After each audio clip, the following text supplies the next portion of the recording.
I think someone did it on purposely. This is not an accident. You know, I know someone came in and intentionally did this. A huge fire breaks out in central El Paso, prompting a big response from firefighters. Plus, El Paso City Manager is issuing an apology. We'll tell you why in a full report coming up. But first, a big school board meeting is underway in the El Paso Independent School District. Good evening. I'm Adrian Alvarez. And I'm Kagan Harsha. The current Board of Trustees is holding its first meeting since the Texas Education Agency stripped that board of its power and appointed the new 5-member Board of Managers to oversee the district.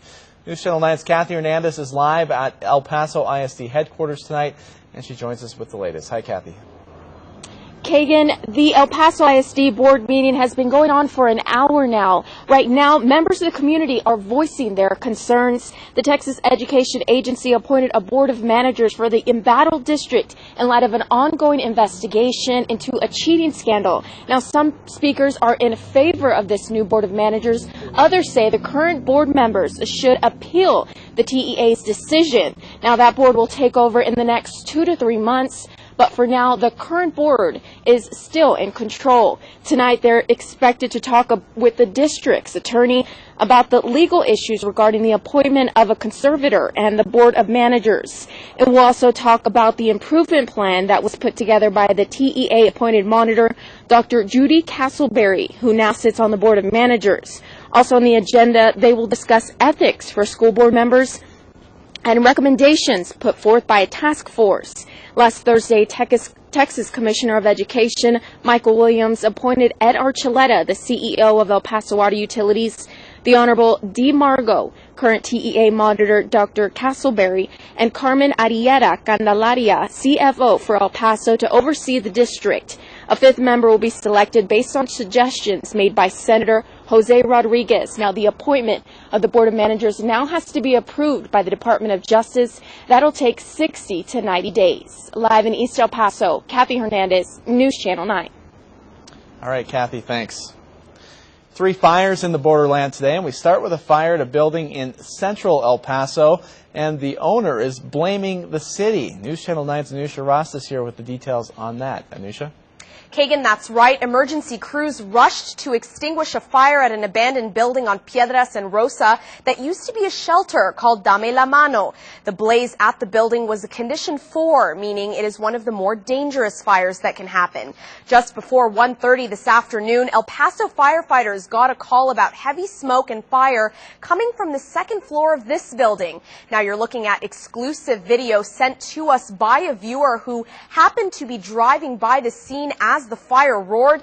18 units and 47 firefighters responded to the call using heavy water supply. They contained the fire within 15 minutes. Nobody was inside. The city shut the Dame la Mano shelter down a year ago because of code violations.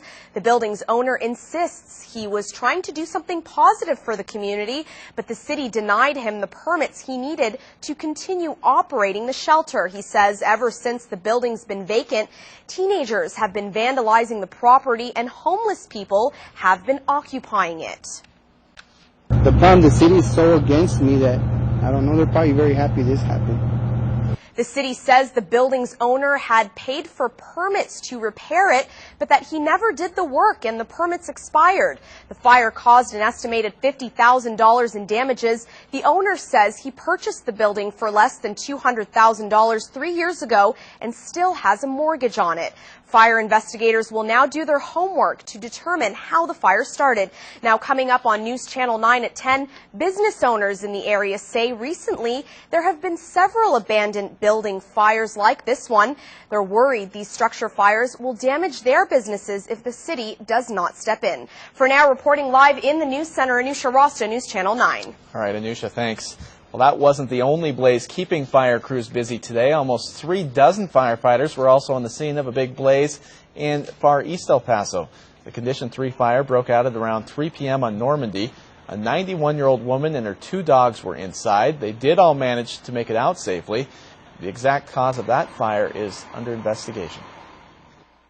She thinks that she probably had left the stove on while she was cleaning it, went to go watch TV, heard the smoke alarms go off, grabbed her 2 dogs, and immediately evacuated the house and called 911. So that's definitely something that we want people to just keep in mind, is to just quickly evacuate and call 911. The fire badly damaged the front of the home. The Red Cross is now assisting that woman with a place to stay. And over in our sister city, a house went up in flames in North Juarez. The fire happened in the Colonia Hidalgo. The entire block had to be evacuated because fire crews were worried that fire would spread to a nearby paint store.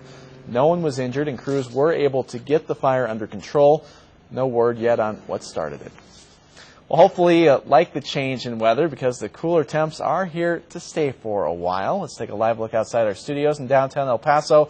Looks like a nice evening, but it didn't start that way. At least a little chilly, Chuck. Yeah, boy, were we cold this morning. How about a low of 20 degrees in El Paso, 23 in Las Cruces, and 15 in Deming. We're in for another hard freeze overnight. Topped out at 52 in the Mesilla Valley, 55 in Juarez, and 50 in Alamogordo, 53 in El Paso.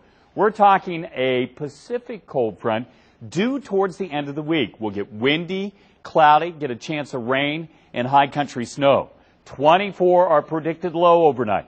We'll talk about more mild highs and that next weather system coming up. All right, thank you, Chuck. Well, in 2011, there were an average of 17 hate crimes a day across the country. That's according to the just-released hate crime statistics report. The more than 6,000 hate crimes included vandalism, intimidation, assault, rape, and murder. Most were racially motivated, followed then by sexually orientation bias, and then religious bias. A Franklin Cougars ladies basketball coach has been removed from her job as a result of some pending investigation, but what that investigation of Lauren O'Neill is looking into isn't exactly clear. The school district spokesperson sent this statement. EPISD is investigating allegations concerning Franklin High School's girls varsity basketball coach. She has been temporarily reassigned pending the outcome of the investigation. We'll continue to follow this story. And we have an update now to the 3 school employees arrested this weekend on various drug charges. Joe Solis, seen here on the right, has been placed on paid leave pending an investigation. That according to Clint ISD spokesperson Laura Cade. Solis, a counselor at Frank Macias, was arrested on suspicion of possessing cocaine over the weekend. Raul Gomez was arrested on the same charges. He was an assistant girls basketball coach at Del Valle High and resigned from Isleta ISD yesterday. Sheriff's deputies also arrested Michael Beltran on drug charges. No word from Cathedral High School, where he served as the baseball coach. Operation Holiday Hoax is underway. ICE agents, Customs and Border Protection, the U.S. Postal Inspection Service, and the Consumer Produce Safety Commission are all working together to stop counterfeit and pirated goods from making their way to the hands of consumers. Authorities are going to stores, swap meets, and flea markets to find the fake items like perfume, electronics, and clothing. The victims are American businesses, trademark and copyright holders, and the people who make legitimate products and sell them. When IP rights are violated, American jobs are lost, business profits are stolen, and ultimately the consumer is cheated. Last year in El Paso alone, law enforcement officials confiscated more than 1,400 products costing more than $245,000. Customs and Border Protection officials seized more than 600 pounds of marijuana. Now take a look at these pictures. Officials found nearly 700 pounds of pot over the weekend. The largest came when the driver of a Dodge Ram went to the Isleta Bridge. A drug-sniffing dog alerted officers to 200 pounds of hidden drugs. The driver was arrested and is now being held without bond. Harvesting for those delicious New Mexico pecans is well underway. Harvest usually begins after the first hard freeze of the year and takes about 6 weeks to gather the crop. Most of the harvesting is done on the ground, where leaves and pecans are swept up into rows and picked up with machinery. This year's crop is expected to be about 40% smaller than last year, but the quality of pecans will likely be very good. Sometimes you'll see it by more than 60% or what have you, but it's going to be off a little bit from what we had last year. The quality is going to be a little bit better, but overall it's going to be a decent crop, yeah. The size of the crops are cyclical, with this season being a down year. Most of the crops in the area are expected to be harvested by Christmas this year. New Mexico accounts for up to 20% of all the pecans in the country. City Manager Joyce Wilson will keep her job after a performance review by City Council earlier today. This follows a storm of reaction to a series of sensitive emails she's been writing. Dan O'Rourke has more. City Manager Joyce Wilson issued a written statement today, a public apology, she calls it, for having created an unfortunate distraction from the important work of the city. Mayor Cook was a little more direct in open council, calling the situation an email debacle. The controversy concerns a series of emails written by Wilson during the debate over building a downtown baseball stadium. In one email, Wilson calls opponents of the baseball stadium crazies. In another, she targets Mayor Cook, writing that he made a big mistake by not understanding options for funding the stadium. And in perhaps the most personal email, Wilson, during a council meeting, sent a message across the room to Representative Courtney Nyland. In that message, she wrote that Representative Carl Robinson and Ann Morgan Lilly have the beginnings of dementia by failing to understand the baseball park issue. That led Robinson recently to call for Wilson's resignation. She didn't resign, but council moved up her scheduled performance review and held it today in executive session.